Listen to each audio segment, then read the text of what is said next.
This segment of JTV News is brought to you by Clarence Thomas Limited, Infinite Solutions, and Caribbean Sellers.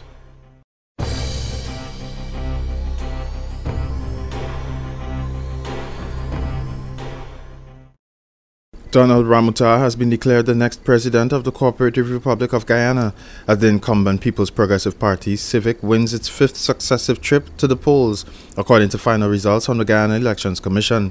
Chief Election Officer Gokul Budu made the revelation going through the seats won by parties region by region Thursday afternoon, 3 days after ballots were cast countrywide. According to the figures revealed by the CEO, the PPPC won 32 seats, the APNU 26, and the AFC 7, giving the incumbent a minority government with an opposition-controlled majority in the parliament, a first in Guyana. Ramoutar had pledged on the campaign trail to continue to focus on social policies and infrastructure development that had been the hallmark of the Jagdeo administration, using the slogan, "Let Progress Continue." The 61-year-old Ramoutar has been the General Secretary of the PPP since 1997 and was appointed political advisor to the two-term President Barack Jagdeo as his months in office wound down. Leader of the victorious St. Lucia Labour Party, Dr. Kenny Anthony, was sworn in as the country's 10th Prime Minister on Wednesday, following Monday's general election in which his party won 10 of the 17 seats in Parliament.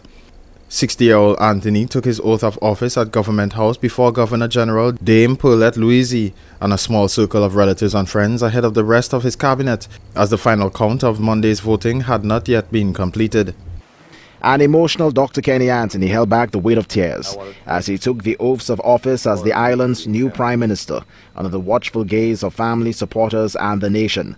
The brief but constitutionally significant ceremony took place at Government House on Mount Fortune in the presence of the head of state of St. Lucia, Governor-General Dame Paulette Louisy. I, Kenny Davis Anthony, do swear that I will be faithful and bear true allegiance to St. Lucia, that I will uphold and defend the Constitution and the laws of St. Lucia, and that I will conscientiously and impartially discharge my responsibilities to the people of St. Lucia. So help me God.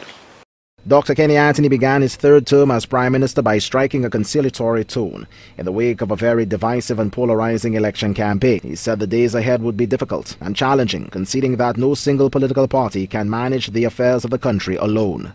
We therefore have to do our utmost to work together as a team,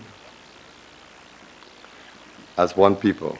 Prime Minister Dr. Kenny Anthony says a different approach will be used to deal with the opposition, vowing that no one would endure what he did during his time on the other side of the aisle. He also gave assurances the present welfare of former Prime Minister Stephenson King will be attended to. Winston Springer Jr., HTS News, Channel 4. Eric Dahunt, scientific director of the Malaysian pharmaceutical group Bioven, said that in a matter of days, a group of British patients will receive the Simavax EGF lung cancer vaccine created by scientists at Havana's Center for Molecular Immunology. He added that similar tests are also planned for Australia, Thailand and Malaysia. The vaccine was administered with good results to more than 1,000 patients in Cuba, and it has also been registered in Peru, and it is in the process of registration in other Latin American countries such as Colombia, Brazil, Paraguay, Ecuador and Argentina. Zoraida Acosta, a researcher at the Center for Molecular Immunology, said the vaccine has no severe side effects and increases the patient's life expectancy with a good quality of living. It cannot prevent the onset of the disease, but will allow advanced cancer to be controlled by generating antibodies against the proteins that trigger the uncontrollable process of cellular proliferation. Cuban scientists believe that the product's same basic principle could be used to treat other cancers, including prostate, uterus, and breast cancers. Grenada is among 4 Caribbean islands which could be in the route for a proposed inter-island fast ferry that would travel between Trinidad, Grenada, St. Vincent, St. Lucia, and Barbados, promising service to all the islands in one day. The subject was discussed between the 5 countries during the recently held CARICOM Council for Trade and Economic Development in Guyana. Grenada Trade Minister Joseph Gilbert said he was very optimistic that the Trinidad-based ferry service could come on stream as early as the middle of next year.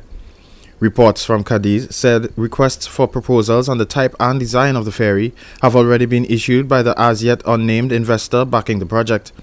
The proposed ferry would have a capacity for about 300 passengers and would be able to carry roll-on, roll-off containerized cargo as well as motor vehicles, according to Gilbert. The Grenada-Trinidad leg would take about 2 hours. The Caribbean Examination Council is developing a primary school exit examination. Professor of Research, Measurement and Evaluation at the University of the West Indies School of Education, Dr. Stafford Griffith, has disclosed. Griffith said the exam will focus on pupils in primary schools in the region, acquiring the skills which will enable them to make a proper transition to secondary education. He said the move is in response to multiple requests from CXC member countries and is guided by a study in which he served as a lead consultant. Griffith advised that the council has expanded its use of technology and social media as a way of staying connected with the CXC community and keeping that community connected.